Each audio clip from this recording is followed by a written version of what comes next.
Have you ever seen the real seabed? No, Have you ever seen the trident of Poseidon?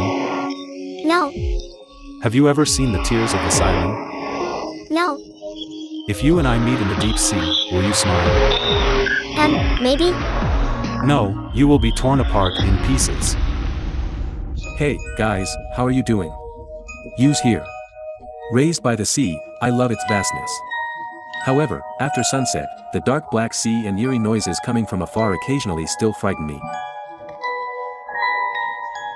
The Arctic Ocean is the most mysterious and scary, bitterly cold, dark and deep. Today, I'll bring you the story of the widely known, harrowing explosion of Kursk in the Arctic. Like, comment and share. Here we go. Waters of the Arctic Ocean, year 2000. Russian Marines caught a strange signal. It appeared to be an ominous signal sent by their nuclear submarine Kursk after it's missing for a whole day from hundreds of meters below the waters around Norway.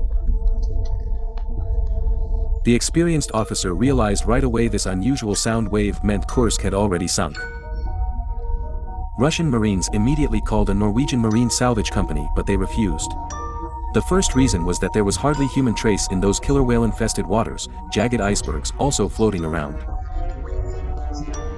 The second reason was that if over 100 people could be killed on such an impregnable submarine, whatever lay beneath the sea surface might not be something human beings could handle.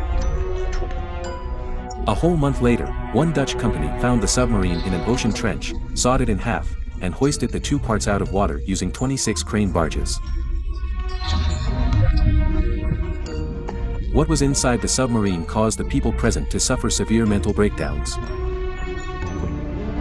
From about a dozen of human heads able to be narrowly recovered, distorted, gruesome expressions could be seen. The interior of the submarine cabin was totally bloodstained, full of human internal organs. Over 100 people's broken limbs were blown up all over the place.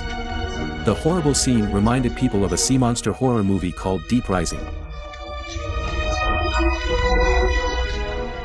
Families couldn't even recognize their loved ones when they came to claim the bodies because all the body parts mixed together. The diver who got schizophrenic due to severe shock tremblingly stated from inside the diving bell down to the disaster site he watched the machine sawing the submarine as a blast of air blended with blood jetted out violently. How extremely horrendous the scene was.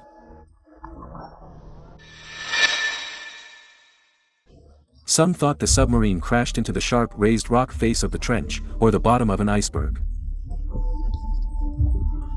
Some thought it was the US deep diving forces that attacked the Russian submarine. Others thought it was the legendary sea monster, Cetus. The word Cetus stands for a huge sea monster in ancient Greek culture. Cetus was killed by Perseus later. According to the description, Cetus should be the name ancient people used to call giant whales in deep sea. Considering more than 100 soldiers died in such an impregnable submarine all of a sudden, it was necessary to find out the truth of the disaster. Thus, investigators began digging up the debris of the submarine. No digging, no truth. And the truth did present itself. It was a self-explosion accident. A faulty weld in the torpedo casing led to fuel leak, and the leak initiated a fire which detonated another torpedo subsequently. This explosion wasn't able to destroy the hard hull of the submarine, however, it heated up the air within this confined space up to 2000 degrees Celsius. High temperature distorted the air, resulting in detonations of another 7 torpedoes. The explosions tore a large hole in the hull. Because of the depth, great water pressure penetrated the entire submarine in an instant to crush over 50 soldiers alive with their bones and soft tissues ground into pieces. Soldiers in another compartment were either shattered by the shock wave or baked to death by heat in 2 seconds, all falling into the deep trench with the submarine. Only 23 people ran to the 9th compartment by luck. They were heroes because as the oxygen ran low, they managed to shut down the nuclear reactors after they left a final note. This heroic action saved the offshore Chernobyl from contaminating the Arctic.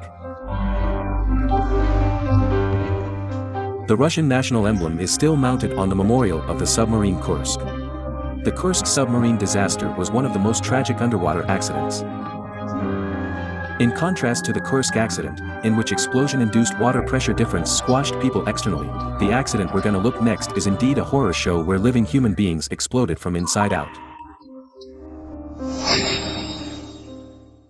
Now, the use of advanced deep-sea equipment has largely reduced labor costs, yet the maintenance and overhaul of the equipment still require saturation divers to work underwater. In the Arctic Ocean, an old Norwegian woman was mumbling something to the dark deep sea.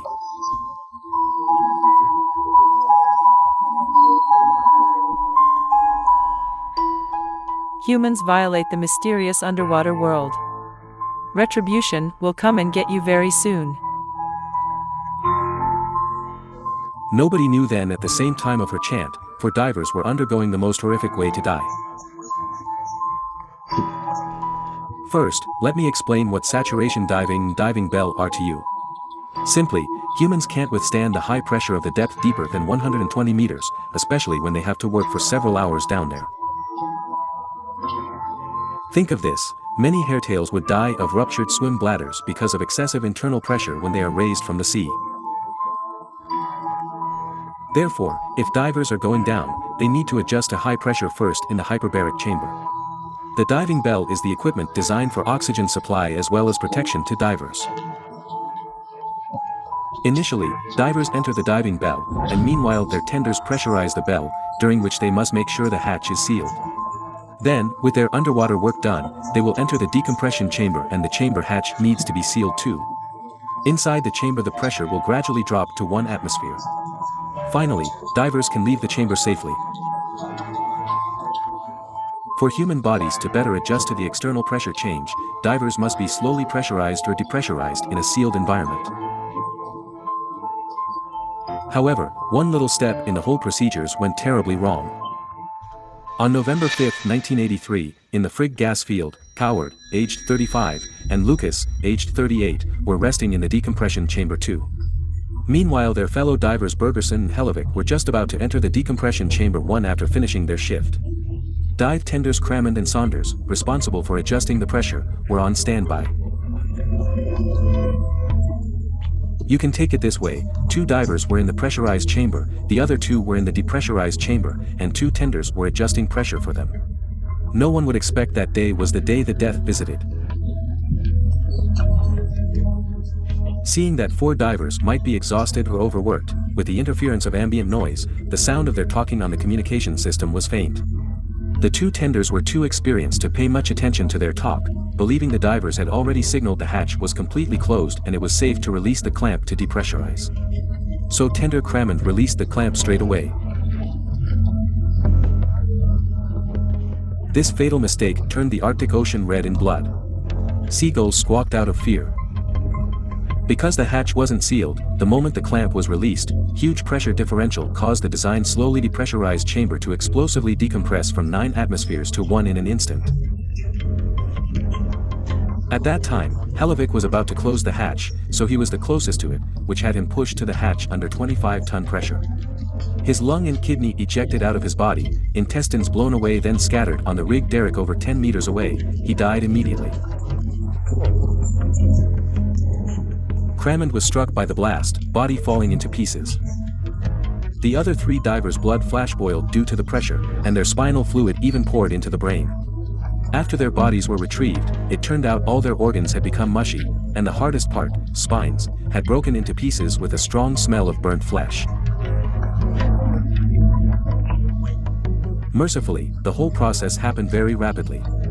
All deceased instantly died without any time to react or feeling any pain. Human beings never stop exploring the universe, but we have known too little about the deep oceans. In the underwater world, tragic accidents with scientific explanations, unexplained mysterious disasters, and eerie sea creatures aren't uncommon. Human beings have an instinctive fear of the deep sea. Some people believe we should exploit all the oceans. Some others think it's important to maintain a sense of awe since oceans aren't human territory. What do you think? Please leave your comments about the deep sea below. At the end of today's show, here is my poem for you. The Other Side of the Sea. Don't forget to like, comment, share and subscribe. See you next week. I yearn for the other side of the sea. Blue waves, coconut trees, fun springtime with flute melody. Rainbow land is where we meet. But without you, on the other side of the sea only decayed whales, stinky seaweed and black gravel prickly to the feet. I get it, not that I yearn for the sea, you are the one I yearn and need.